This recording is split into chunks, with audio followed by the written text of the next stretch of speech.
Bismillah, assalamualaikum guys. Jumpa lagi di channel Jurnal Terupdate. Jadi begini guys, ini Ahok baru-baru ini mengaku siap maju di Pilkada DKI 2024 guys. Melihat hal itu, PDI pun buka suara terkait pernyataan Ahok dan tegas menyatakan bahwa PDIP masih buka peluang untuk mengusung Ahok di Pilgub DKI dan selalu memprioritaskan kadernya untuk diusung di Pilkada DKI. Jadi tak perlu berlama-lama, langsung saja kita simak video ini ya guys ya. Bismillah. Ya, saya sih terima kasih aja orang ngarap saya bisa jadi gubernur lagi gitu ya. Tapi kan sekali lagi partai saya kan kursinya tidak cukup. Kita kurang 6 kursi. Jadi untuk kerjasama kayaknya saya lihat ya nggak tahu mungkin atau nggak mungkin itu urusan DPP ya. Terus yang kedua juga masih ada pertimbangan DPP akan masang saya atau tidak. Karena kemarin pembicaranya mereka lebih suka saya itu bantu semua kepala daerah cari solusi. Kenapa? Karena tahun depan ekonomi kita bisa tambah susah. Bisa krisis keuangan, bisa krisis pangan, krisis energi. Lalu bagaimana rakyat itu bisa punya makanan? Nah itu saya tawarkan ke beberapa dari PDIP punya kepala daerah. Saya bilang kalau sampai susah makan pun rakyat itu, Anda harus membuat di balai kota itu makan gratis. Tapi bukan berarti banyak menu makanan, khusus nasi goreng saja. Dari sisa-sisa restoran bisa kita kumpulkan. Kalau orang kaya terus ditulis di depan tempat makan gratis itu enggak? Khusus yang tidak punya makanan di rumah. Ya kira-kira kayak gitu. Sehingga orang itu tidak ada yang kelaparan. Dari siapa yang masak? Bisa gunakan anak-anak SMK. Anak SMK dilatih bisnis saya bilang. Dilatih bisnis. Anda gimana membuat sebuah kantin, lalu belinya pakai Rp1 dengan kartu ATM. Nah dengan cara seperti itu kita dapat data, sekaligus anak-anak SMK belajar bisnis. Nah itu yang saya sampaikan pada berapa. Makanya tugas saya untuk Pilkada, menawarkan program-program solusi di daerah-daerah yang kader PD Perjuangan ikut bertanding.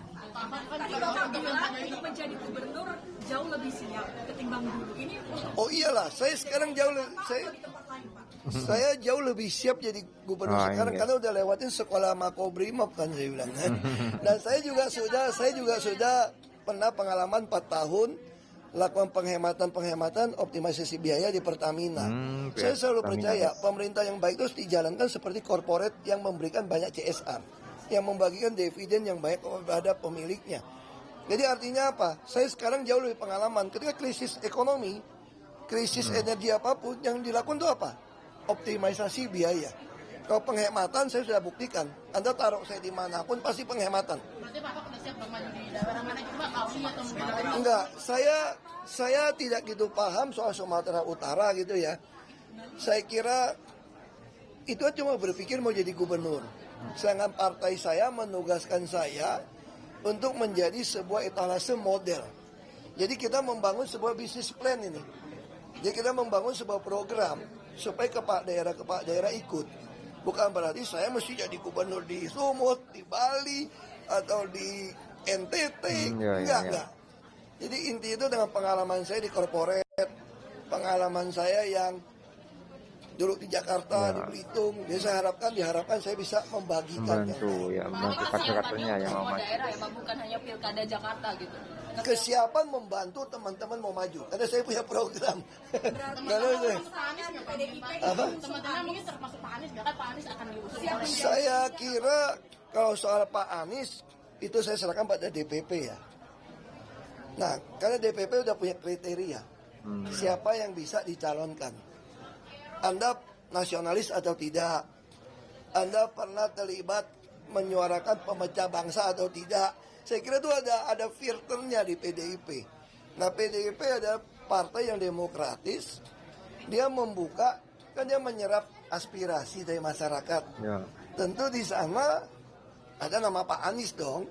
Karena masyarakat Jakarta kan sebagian juga pengen Pak Anies kembali jadi gubernur. Nah, tentu kader partai PDIP ya mengusulkan ini loh hasil dari aspirasi masyarakat. Diusulkan. Nah soal diputuskan oleh DPP punya kriteria. Kita ini partai ideologis. Kalau misalkan Pak Anies ini termasuk dari filter kriteria dari PDIP sendiri, Bapak siap menjadi tim suksesnya Pak Anies? Nah, prinsip kami di dalam partai itu Bung Karno udah gariskan. Makanya saya bilang kenapa secara konstitusi Bung Karno memberikan kekuasaan kepada partai politik untuk mengusung presiden. Karena bagi Bung Karno, partai politik ini yang membuka jalan untuk rakyat. Nah, kalau mau berorganisasi berpolitik, Anda harus disiplin berorganisasi. Anda harus disiplin. Apapun diputuskan partai, Anda harus taat.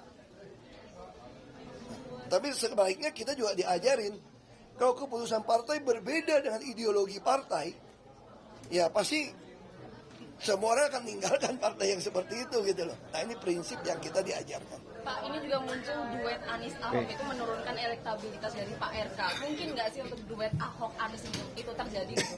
Pertama, saya katakan secara aturan KPU tidak bisa katanya gubernur jadi wakil segala macam. Ya, benar itu. Nah, yang kedua, Anda mesti tanyanya ke DPP, bukan saya. Kan saya kan hanya petugas partai Kalau seandainya untuk menjalankan sesuai tujuan partai didirikan. Tadi kan Bapak sempat menyebutkan kalau PDIP ini sulit ya untuk menyalonkan sendiri. Tapi untuk koalisi sebenarnya seperti apa sih Pak? Kita nggak mengenal istilah koalisi sebetulnya. Karena kita bukan parlementer kan. Kita bicara kerjasama. Nah, saya tidak tahu sejauh mana PD Perjuangan bisa kerjasama dengan partai lain mengusung calon gubernur Jakarta. Saya tidak tahu. Karena saya tidak pengurus DPP. Anda bisa tanyakan kepada DPP. Sedikit, ini kan di pilkada ini kira-kira apakah ada Jokowi efek seperti itu? Nah, ini guys, Jokowi Oh, itu saya nggak tahu. Anda bisa tanya tukang survei. Ini nama Kaisang juga diisukan maju di pilkada. Apa ini dari Bapak gimana tentang Jakarta layak atau tidak gitu Kaisang maju? Layak nggak layak, sebenarnya kata itu tergantung pemilih. Bukan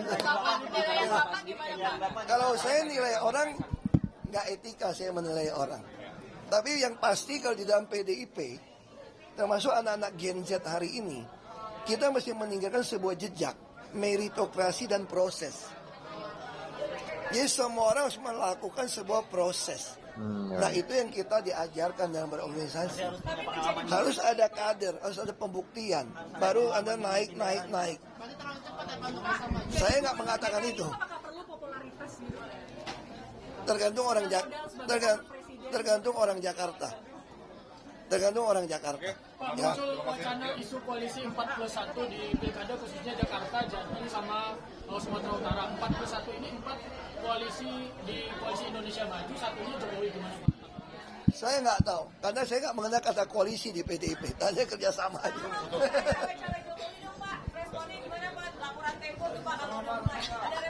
Anda tanya di bocor alus saja. Oke guys, nama Basuki Cahayapurnama atau Ahok belum meredup meskipun dahulu Pilgub 2017 jelas sempat menepikan sosok idealis dan pemberani itu hingga masuk sel di Makobrimob guys. Tuduhan penistaan agama yang dipaksakan yang membawanya ke penjara hingga harus bercerai dengan Veronica Tan dalam waktu berdekatan menjadi ujian besar bagi kehidupan seorang Ahok.